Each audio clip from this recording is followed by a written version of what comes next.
and how you can help students with those. Throw something out there because the energy was super high and I just want to know what you learned.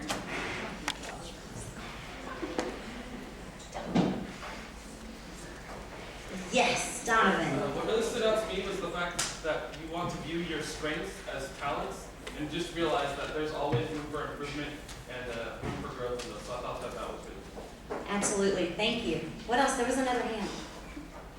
Scott? I would say like to discover your talent and then like develop it. So a lot of us know like what our talents are, but we don't know like how to develop it. And like now we have steps to like figure it out. Absolutely. Yes. I think one of the things we talked about was just the ability that we have to actually like develop strengths over the semester, because last year, at least for me as a freshman, it was a little bit like, oh, you know all of this, great, so let's move on a little bit. And so I feel like our role will be great, so we can like work with them over a semester to actually like use what they learn. I love that. Anything else? Yes. I have learned recently that they can complement each other even if they're opposites, like futuristic in context. So like the negatives don't get so negative because of the other strength. They like balance each other out, if that makes any sense. Yes, they do. They can balance each other out in a given person, and they can also balance each other out on a team. So it's really how they come together and just overall make a team stronger. Anything else? Yes. Like I like how there's different categories of the strengths, like thinking and relational, but the fact that you're not like limited to that you just have to adjust like your way to like if you're relational, like to learn a different strategy, I guess. Very good. Yes. The speaker had mentioned that you want to make the students, like you want to affirm what they have. But he made a really good point where he said that, I'm just paraphrasing, but he said that the talent is not really enough. Like that's not the huge emphasis you want to put. The talent's good, but really the stronger, I guess, emphasis should be on using that talent and developing that talent. And then it made me think of a quote that I heard, I don't know where I heard it from, but it's that hard work would beat talent any day. So I think like really empowering the students with that, would just be a really good thing to do, and kind of not say like, oh yeah, you have these top 5, that's awesome, but instead like, okay, how are you going to use them? What are you going to do with them? I'm grinning so big because what you guys did was just basically cover the content of this next section. It made me really happy. Okay, so we'll still cover it, but this is good. All right, so what we need to talk about is engaged learning, and we will bring this back around the strengths. And because we had to reschedule the agenda just a little bit, Keith will come back during lunch to kind of talk with you more about strengths.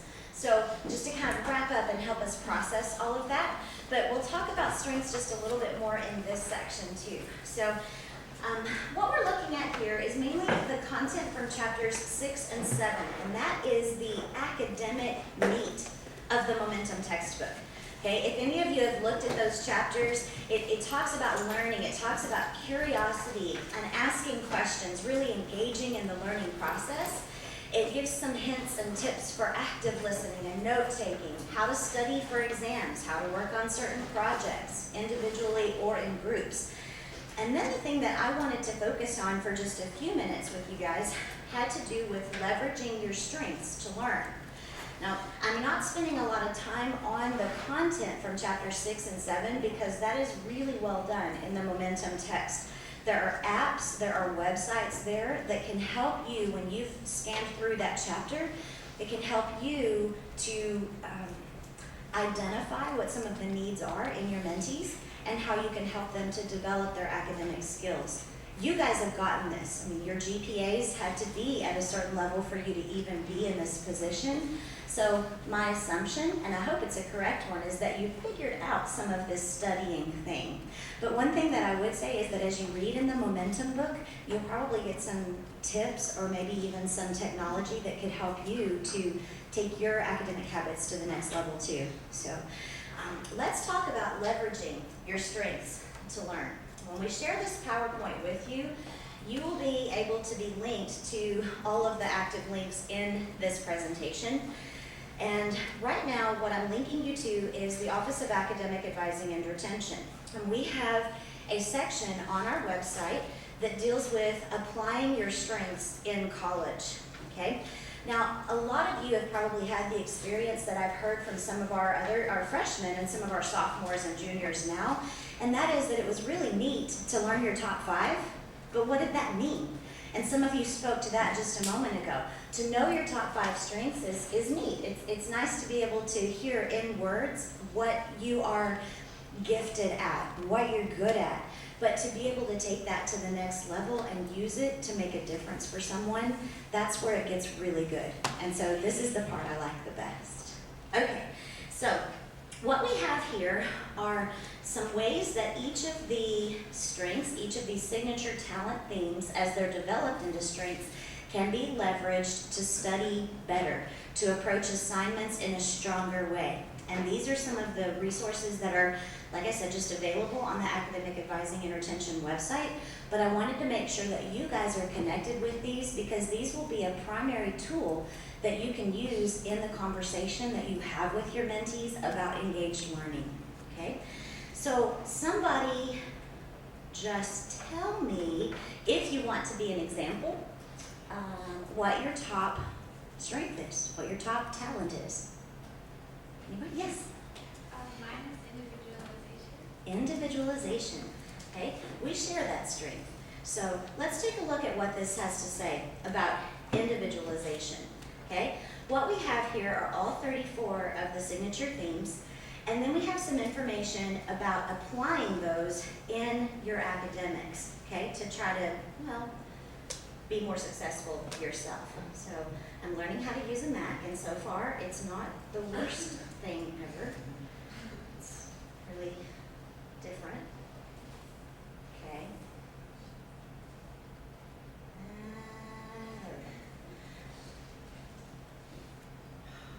Close enough. Okay, so we're trying to learn how to use this strength in our academic life. And so for general academic life, what you'll see on each of these PDFs as you are able to spend some time with this is that there are some individual tips. And for this one, it's basically saying that for a person who has individualization as a top strength, focusing on observing some of the differences or the uniqueness, whether it's in cultures or other people, can really help you to stay engaged in the learning process as you're learning new material in a class or interacting with a group. And so it goes on and it talks about study techniques. There we go. Okay, so study techniques basically says for individualization, in order to expand your ability to learn and to engage more deeply in the learning process, for a person with individualization, try to establish a study group with people who have a variety of talents and strengths and really focus in on what they bring to the group, because the fact that you have individualization as one of your signature talents is going to make you naturally equipped to want to do that or to enjoy that more than maybe another person would. So it gives examples about how to read, how to write papers and take tests. Some ways that, I guess one of the tips I liked the best was to make a chart listing some of the specific differences among them as you read about some well-known people. So just remembering that as with individualization as one of your strengths, you can really focus in and make that a focal point of your learning, okay? And then finally, there's relationships. And so as you're working in groups, which you'll see happen on a lot of classes, and I think that a lot of our incoming students may not have worked in groups as much.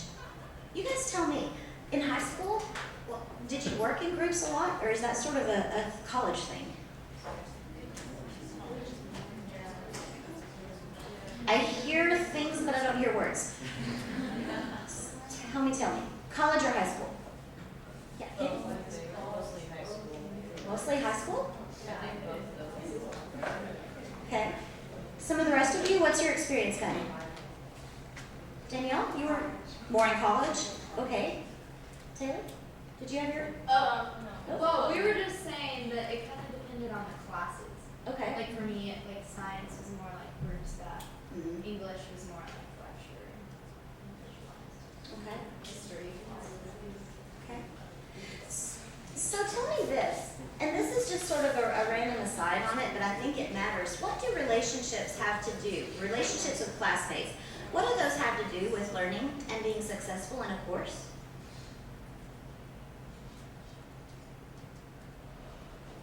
Yes. I think you really learn a lot by like knowing how people learn differently, and even just like talking about it with your classmates, it might be easier to like understand it better to have like a classmate explain it to you rather than the professor. And then even just like talking about it like after like really just helps you remember it more better. That makes good sense to me. Yes. I feel that building relationships in a classroom setting, like just at least knowing one person in the class is gonna make you want to actually go to the class. If you feel like you don't have any friends in the class, you're less likely to actually show up to the class experience. So if you feel welcome or if you feel a sense of belonging in the class, you're more likely to participate and actually show up. That makes good sense to me too. Anything else? Yes. And also if you have like a relationship with the professor, it also makes you like more inclined to listen to what they're saying. Even if the subject doesn't interest you specifically, but if you have a relationship with that professor, you're like more than likely to like respect their opinion, what they have to say. Those are excellent points, all of those, because relationships are definitely connected to learning. And in each of these descriptions of how to leverage individual strengths for learning, you'll see how relationships can be navigated most effectively by a lot of people who have these strengths. This doesn't mean that all people who have the strength of individualization will like all of these things, but this will be something that gives some tips, and you can share these with your students. So what I would think is that in the meeting where you're actually talking with them about leveraging their strengths for learning, this can be an excellent resource for you, because they will have learned about 2 weeks before that, a week or 2 weeks before that, what their top 5 are. And then they're going to be wondering the same thing that you were wondering when you first learned your top 5 and thought, well, that's cool, now what? So you can be part of the now what for them. Okay. Class selection, again, just some tips on this. And as you're kind of talking with students, when you have the conversation with them right before the pre-registration advising time, you would maybe be able to use some of this to kind of talk with students and say, have you thought about this? You know, for your mentee, you could just click onto one of these and have in your mind, have you thought about this when you're selecting your courses for the spring semester? So I just wanted to show you an example of this, and we could actually look at another one, or we could take a break. What is needed most? Take a break? Okay, you guys, I know you're working really, really hard, so let's take a break and let's resume again at 11 o'clock. That'll give you time to get up, stretch, go get some